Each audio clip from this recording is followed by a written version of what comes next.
Как бы вы поступили, если с деньгами туго, а воду в дом провести надо? Чаще всего в таких ситуациях выбирается самое доступное и недорогое оборудование. Ну а что делать? А вот чтобы собранная таким образом система проработала как можно дольше, для этого надо не забывать ее обслуживать. И чем чаще, тем лучше. Конечно, любое оборудование требует к себе внимания, но собранное из недорогих материалов все-таки быстрее подвержено износу. И если вы им пользуетесь, отнеситесь внимательнее к рекомендациям производителя. Вот об этом и будет сегодняшний ролик. Насос калибр винтовой. Перестал качать воду. Перед тем, как достать насос, проверили работу системы. Вытащили сменный картридж из магистрального фильтра. Удивительно, как через него проходила вода. Со слов хозяина, его не меняли года 2, с тех пор, как потерялся ключ для снятия колбы.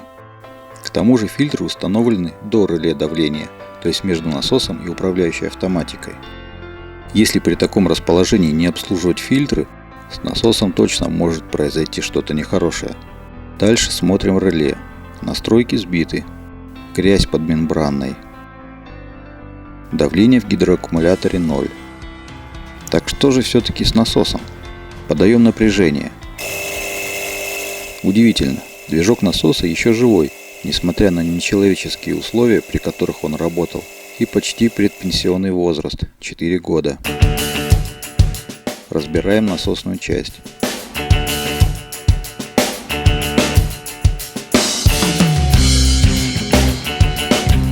Как и предполагалось, проблема со шнеком. Винт буквально вырвало из резиновой муфты. Его уже не восстановить. Нужна новая винтовая пара. Хозяин решает заменить насос на недорогой центробежный, а старый самостоятельно отремонтировать и оставить себе про запас.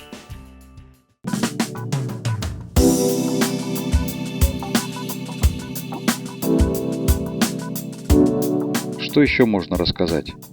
Гидроаккумулятор за 4 года не обслуживался ни разу, и оказалось, что давление он не держит. Заменить его хозяин был финансово не готов, поэтому подкачали бак, насколько это было возможно. Перенастроили реле давления, увеличив разницу между включением и отключением насоса.